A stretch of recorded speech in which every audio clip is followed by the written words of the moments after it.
আরাফ লেখার শুরুতে tick mark দিয়ে ওকে করে দেই, এক্ষেত্রে আপনারা দেখতে পাচ্ছেন টোটাল অ্যামাউন্টটাও শো করছে, প্লাস সিরিয়াল নাম্বারটিও মেনটেন হয়েছে।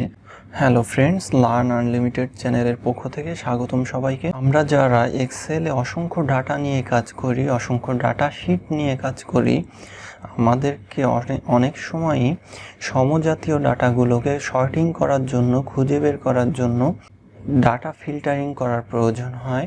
তো ডাটা ফিল্টারিং করলে যে প্রধান সমস্যাটা হয়, আমরা যদি টাকার অ্যামাউন্ট বা স্যালারি কিংবা অন্য কোনো টাকার অ্যামাউন্ট বসিয়ে থাকি, তার নিচে টোটাল অ্যামাউন্টটা আসে না এবং যে সমজাতীয় ডাটাগুলো আসে সেটি সিরিয়াল থাকে না, সিরিয়াল ঠিক থাকে না। তো আজকের ভিডিওতে আমি এই বিষয়গুলোই সলভ করার ট্রাই করে দেখাবো। তো কথা না বাড়িয়ে চলুন শুরু করা যাক। আমি আপনাদেরকে দেখানোর জন্য ডেমো পারপোজ প্রায় 15টা ডাটা এখানে সিরিয়াল নাম্বার, নাম এবং স্যালারির একটি অ্যামাউন্ট ডেমো পারপোজ বসিয়ে রেখেছি।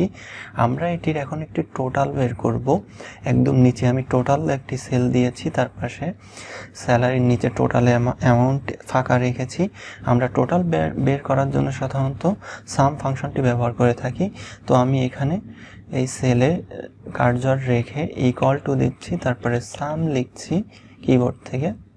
সাম লেখার পরে ফার্স্ট ব্র্যাকেট দিচ্ছি, তারপরে একদম প্রথম সেলে স্যালারি অ্যামাউন্টের প্রথম সেলে মাউসের কার্সরটি রেখে ড্র্যাগ করে ধরে শেষ সেল অবধি নিয়ে এসে ছেড়ে দিচ্ছি। তারপরে ফার্স্ট ব্র্যাকেট ক্লোজ করছি, তারপর এন্টার প্রেস করছি।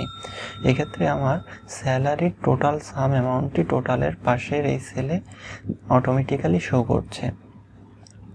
এখন যদি আমি এই ডাটাগুলো একটু ফিল্টার করে দেখতে চাই, সেক্ষেত্রে কিবোর্ড থেকে শর্টকাট প্রেস করব অল্টার DFF, অথবা এই ডাটা ট্যাবে ক্লিক করব, তারপরে এই ফিল্টার অপশনে ক্লিক করব। ফিল্টার অপশনে ক্লিক করার পর প্রত্যেকটি নামের পাশে আমরা এখানে ফিল্টার আইকন দেখতে পাবো। তো আমি এই নামের পাশের ফিল্টার আইকনে ক্লিক করছি, তারপরে সিলেক্ট অলে ক্লিক করছি। সেক্ষেত্রে সবগুলো ফিল্টার ডাটা আনসিলেক্ট হয়ে গেল। এখন আমি আরাফ নামের পাশের এই বক্সটিতে টিক মার্ক করে দিচ্ছি, তারপর ওকে ক্লিক করছি। এক্ষেত্রে আরাফ নামের ডাটাগুলো ফিল্টার করে শো করছে। সিরিয়াল নাম্বার 3, 11 এবং 15তে আরাফ নামের ডাটাগুলো রয়েছে, কিন্তু আমি চাচ্ছি এখানে 3, 11, 15 শো না করে 1, 2, 3 এভাবে শো করবে এবং এই স্যালারির যে অ্যামাউন্টগুলো এর নিচের এই সেলে টোটাল অ্যামাউন্টটি দেখাবে। কিন্তু বাই ডিফল্ট সাধারণত ডাটা ফিল্টার করলে এরকমভাবে দেখায় না। আমরা এখন এই ভিডিও টিউটোরিয়ালে এই কাজটি করে দেখার চেষ্টা করব। তো আমি আবার নামের পাশের ডাটা ফিল্টারে ক্লিক করছি, দেন সিলেক্ট অলে ক্লিক করে সবগুলো ডাটা টিকমার্ক করে দিয়ে ওকেতে ক্লিক করছি। সেক্ষেত্রে সবগুলো ডাটা শো করবে। টোটালের এইখানের এই সেলটাতে মাউসের কার্সরটি রেখে আমরা এই সাম ফাংশনটি ব্যবহার না করে সাব টোটাল ফাংশনটি ব্যবহার করব। তো টোটালের এই সেলে মাউসের কার্সর রেখে ইকুয়াল টু লিখছি, তারপরে লিখছি SUB sub TOTAL sub total, then first bracket দিচ্ছি। তারপরে ফার্স্ট ব্র্যাকেট দেওয়ার পরে এরকম অসংখ্য ফাংশন আমরা দেখতে পাবো। এখান থেকে 9 নম্বর ফাংশনটি অর্থাৎ সাম ফাংশনটির উপরে ডাবল ক্লিক করব। সেক্ষেত্রে 9 সিলেক্ট হয়ে যাবে।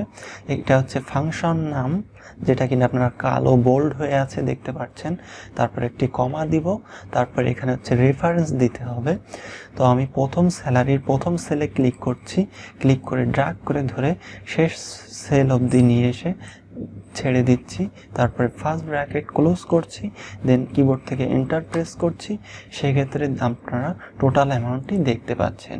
এখন যদি আমি আবার নামের পাশে ফিল্টার আইকনে ক্লিক করি, তারপরে সিলেক্ট অলটি টিক মার্ক করে দিই, তারপরে শুধু আরাফ নামের শুরুতে টিক মার্ক করে দিয়ে ওকেতে ক্লিক করি।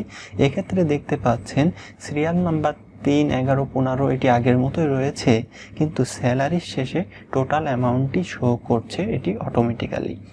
তো আমি এখন আবার পূর্বের অবস্থায় ফেরত যাব। এর জন্য নামের পাশে ফিল্টার আইকনে ক্লিক করব, দেন সিলেক্ট অলে ক্লিক করে সবগুলো সিলেক্ট করে ওকে করে দেব। এক্ষেত্রে পূর্বের অবস্থায় চলে এসেছে। তো টোটাল অ্যামাউন্টটির বিষয়টি আমরা এখন সলভ করে ফেললাম। এখন এই সিরিয়ালটির বিষয়টি আমরা অটোমেটিক্যালি সিরিয়ালাইজ করব। ফিল্টার করলেও যাতে সিরিয়াল নাম্বারটি অটোমেটিক্যালি সিরিয়ালাইজ হয়, এজন্য আমাদেরকে এই সিরিয়াল নাম্বারের শুরুর সেলে মাউসের কার্সরটি রাখবো এবং এখানেও আমরা সাব টোটাল ফাংশনটি ব্যবহার করব। তো শুরুর সেলে কার্সর রেখে আমি ইকুয়াল টু লিখছি, তারপর লিখছি SUV sub TOTAL sub total, তারপরে ফার্স্ট ব্র্যাকেট দিচ্ছি, তারপর আমি অসংখ্য ফাংশন দেখতে পারবো।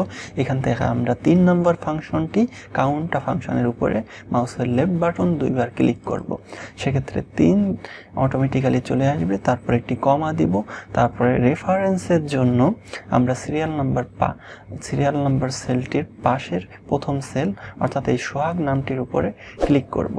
তারপরে আমরা ফুল স্টপ বা ডট প্রেস করব। তারপরে আমরা ফার্স্ট ব্র্যাকেট ক্লোজ করব, কিন্তু আমাদের দরকার এই সেলটি লক করে দেয়া।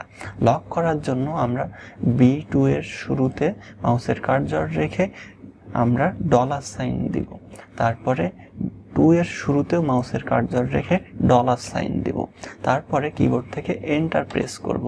তারপরে আমরা আবার শুরুর সেলে মাউসের কার্সরটি রাখবো, তারপরে সেলে একদম কোনায় মাউসের কার্সরটি নিয়ে গেলে এই প্লাস সাইন শো করবে। প্লাস সাইন শো করার পরে আমরা ক্লিক করে ধরে রেখে ড্র্যাগ করে ধরে একদম শেষ অবধি নিয়ে ছেড়ে দেব। এক্ষেত্রে অটোমেটিক্যালি সিরিয়ালাইজ হয়ে যাবে এবং সবগুলো সিরিয়ালে এই ফাংশনটি চলে আসবে।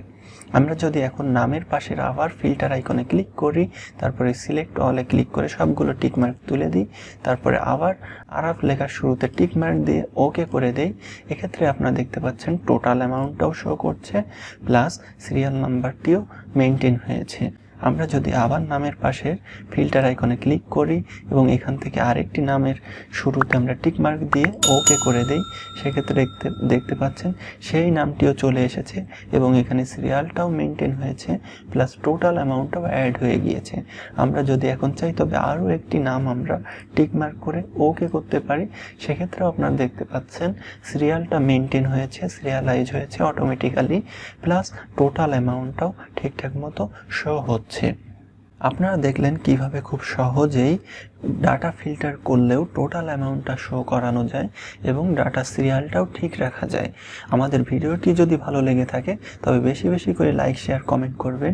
আর এমন সুন্দর সুন্দর টিউটোরিয়াল ভিডিও পেতে চ্যানেলটি অবশ্যই সাবস্ক্রাইব করে বেল আইকন প্রেস করে রাখবেন। ধন্যবাদ সবাইকে।